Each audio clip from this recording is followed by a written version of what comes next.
Vítajte pri novom videu. Ja som Michal a za posledných 6 mesiacov obchodovaním futures pro firiem som zarobil viac ako $100,000. A čo je lepšie, moji študenti zarobili cez $400,000.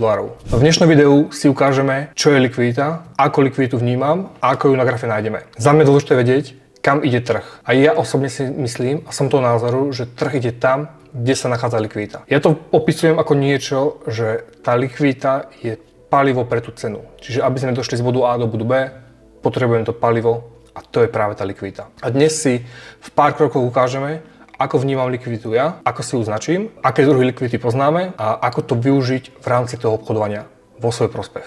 Samotná likvidita je tá energia, ktorá hýbe tým trhom. Keď nie sme v oblasti, kde sa vyberá alebo kde sa hýbe nejaké veľké množstvo likvidity, tá cena stojí. Môžeme to vidieť priamo tu na grafe, kde tá cena sa proste nikam nepohla. Nemala proste energiu ísť hore ani dole. A následne, ako nastal nejaký výber a pohyb nižšie, výber napríklad v tomto prípade interné likvidity, čo je vlastne tento value gap, nastal agresívnejší pohyb. Ja osobne vnímam dva druhy likvidity. Externá a interná. Interná likvidita pre mňa znamená, že vnímam a všímam si tieto value gapy. Samotný value gap je vlastne imbalancia v danej sviečke, kde vznikala väčšia ponuka ako predaj, alebo opačne a vznikol tam ten gap.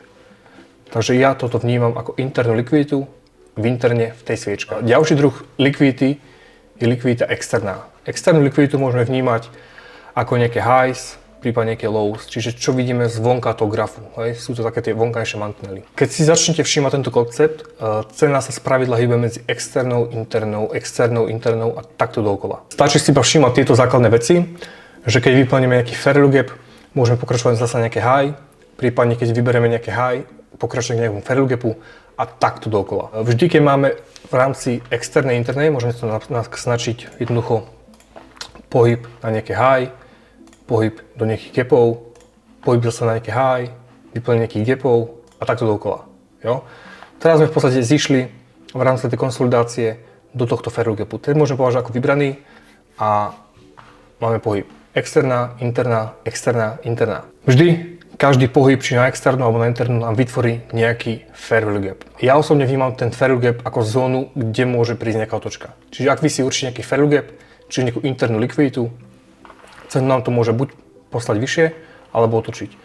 V tomto prípade vidíme, že máme value gap tunak a aj tunak.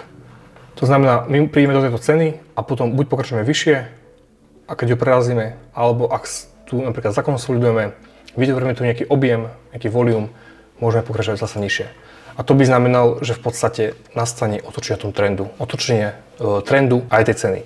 To znamená, bola by to externá, interná, po dvoch interných nasleduje v podstate opačná externá, čiže toto low. Môžeme si posunúť graf ďalej, kde v podstate zase si dáme, ako viete, obchodujem od 15.30, dáme si ho na 15.30. Máme 15.30, čiže robíme si nejakú analýzu, hľadám, kde je likvidita. Tu už môžeme vidieť tento scenár, čo som teraz opisoval, že sme došli do tohto value gapu a cena tu nejakým štýlom zakonsolidovala a spomalila sa. To mi môže indikovať to, že môžeme pokračovať hneď dole, prípadne môžeme ísť ešte troška vyššie, vybrať si lokálne highs a taktiež dole.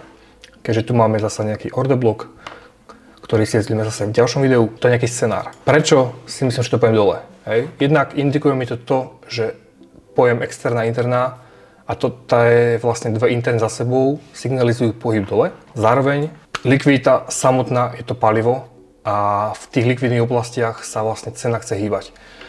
Tým, že sme, ako môžeme vidieť, na all time high a vlastne kúsok pod ním, si môžeme znázorniť nejak likviditu aj v rámci toho volume. To znamená, použijem indikátor VRVP a SVP, čiže Season Volume Profile a Visible Range Volume Profile, ktorý nám ukáže, kde je tie likvidity viac. V rámci SVP vidíme, že v tento deň, čo bol pondelok, sa veľké objemy budovali tu. Dneska už zase vidíme, že v tejto konsolidácii sa veľa objemov budovalo aj tu na tope. Mne to indikuje, že to by mohlo značiť, že cena pôjde nižšie. Ak by sme šli vyššie, tak pôjdeme do tohto high volume modu, čiže tu je nejaká likvidita a zasa dole. To je to moje určovanie smeru trhu v rámci, môžeme nazvať nejaké bias kde chcem vidieť, aby cena prišla. Ďalšia vec, značenie si tej externej likvidity. Značenie si tej externej likvidity nám pomôže určiť, kde je tej likvidity viac. To je za mňa tiež veľmi podstatné. Externú si môžeme značiť tak, že si spojíme, dajme tu do všetky highs. Keď sa robia nižšie a nižšie highs, to znamená, že to nad tým nie je vybraná likvidita a ostáva tam likvidita. Ja si tie highs spájam a značím si to proste iba takto dolárikmi. Tým pádom viem, že tu nad týmito highs je nejaká likvidita.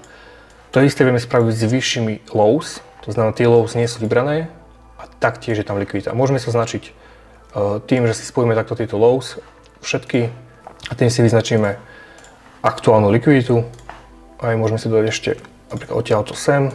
Niekto to v podstate používa ako nejaké trendliny, ja osobne to používam ako trendline likviditu. Takže všetky tieto v úvodzovkách trendliny je pre mňa likvidita.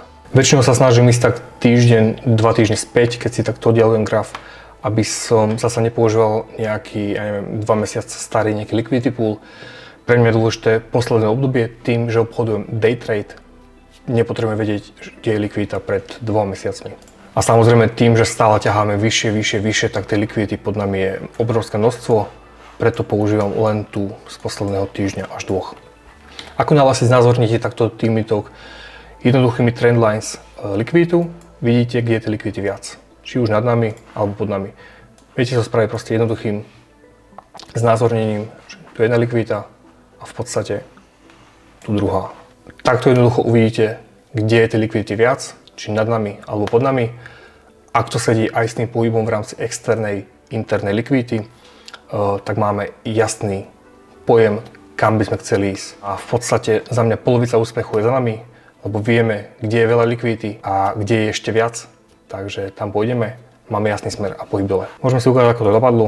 Nastal nakreslený pohyb dole a vybráte v podstate tejto likvidity, ktorú tu máme. Ak ťa zaujíma, ako túto logiku aplikovať v praxi, bež dolu do popisu videa, klikni na link, kde sa dokážeš spojiť s môjim tímom a dať ti viacej informácií. Nezabudni hodiť like a odber na tento YouTube kanál a vidíme sa pri ďalšom videu. Čau.